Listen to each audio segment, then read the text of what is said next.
老头乐被制裁，已经进入退场倒计时。这下很多老年人乐不起来了，他们以后出行该怎么办呢？没了销路，老头乐生产商们又该怎么办呢？这里是知识天梯。那些曾经在街头巷尾飞驰的老头乐，老人家们为了方便出行，很多都选择了这种看似便利的代步工具。但你知道吗？老头乐其实隐藏着不少的安全隐患。起初，老头乐因为其低廉的成本和使用便利性，在国内可是火得一塌糊涂。但这种车既不用上牌，也不需要驾照，这就意味着几乎任何人都能驾驶，而且很多司机根本就没学过交通规则和汽车驾驶。想想看，这在马路上会造成多大的安全风险？更让人触目惊心的是，由于成本过低，老头乐在安全性能上几乎是零保障。据统计，北京去年就发生了131起因老头乐导致的交通事故，造成138人死亡。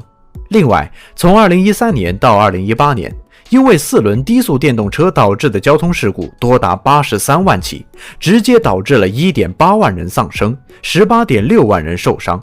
这背后是每一个家庭的悲痛，以及社会的巨大损失。现在在国内，老头乐的保有量已经超过了600万辆，主要集中在3、4线城市。由于他们不用上牌，加上体积小巧，老头乐成了乱停乱放的重灾区，严重影响了城市的交通秩序和消防通道。因此，国家终于出手了。今年3月，工信部针对4轮低速电动车的标准进行了修订，将其划入新能源汽车标准，并规定了整车重量、碰撞测试、最高车速等多方面的标准。未来的老头乐还要进行40公里每小时的低速碰撞测试，严格遵守国家标准，这在一定程度上可以减少老头乐的泛滥。但问题是，这些措施并未触及到老头乐泛滥的根本问题，不用上牌，不用驾照。这导致很多没有驾驶资格的人群也能驾驶老头乐，从而引发了大量的安全事故。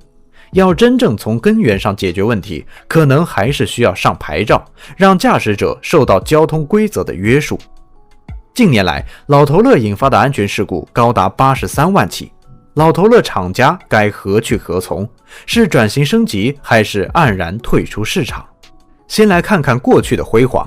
老头乐一度风靡全国，不仅便宜又实用，而且产量惊人。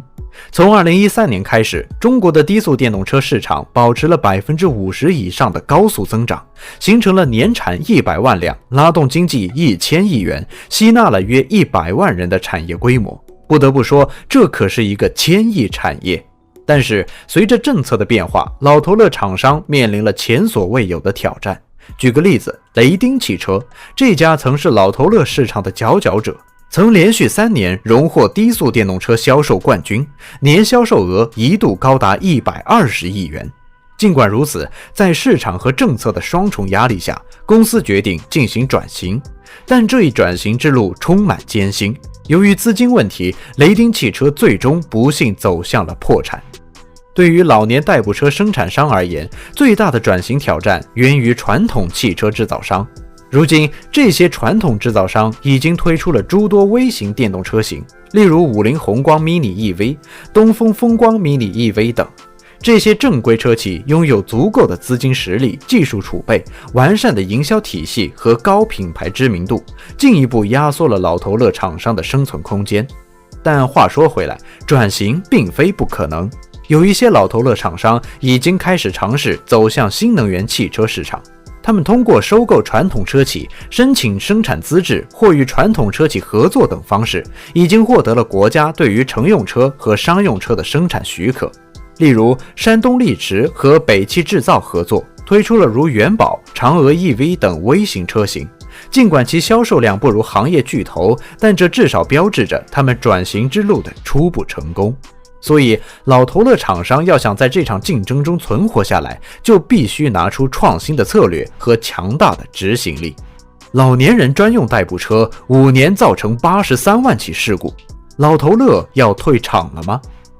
老头乐引发交通事故屡见不鲜，乱停乱放更是严重影响了公共交通秩序，国家不得不出手大力整治，提升各项指标。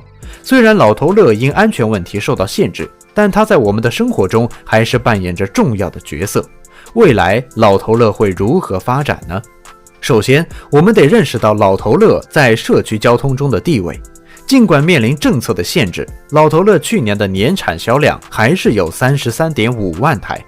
即便在政策打压下，老头乐仍有一定的市场需求，特别是对于那些行动不便的老年人来说，老头乐提供了一种相对便捷的出行方式。但是由于缺乏规范的产品标准和安全隐患，因此在日常交通中的尴尬地位，老头乐最终还是面临被取缔的命运。现在政府已经明确表示，自2024年1月1日起，不符合机动车安全技术标准的老头乐将不得上路行驶。这意味着老年人的出行问题急需解决。有什么好的替代方案呢？据了解，北京可能会试点开通定制公交线路，这既能保障道路交通的良好秩序，也能满足市民的出行需求。此外，专家建议可以增加公交车的线路和频次，特别针对老龄化较为显著的社区和村落，可以投入使用小型巴士和中型巴士服务，以此来解决老年人的最后1公里出行问题。另外还有一个问题，老头乐到底更像电动自行车还是机动车？因为它决定了老头乐将如何被管理和规范。有的人可能误以为老头乐在外形上更像汽车，因而更安全，这是一个误区。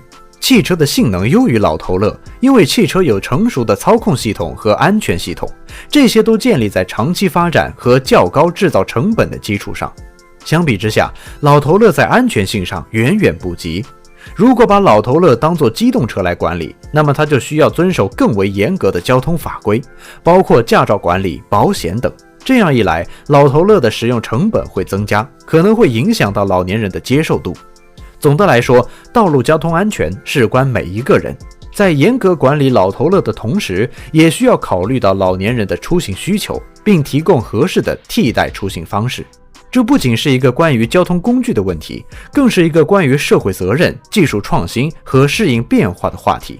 未来我们需要更多的创新思维和综合规划，以确保老年人的出行安全和便利性，同时也保持交通秩序的有效管理。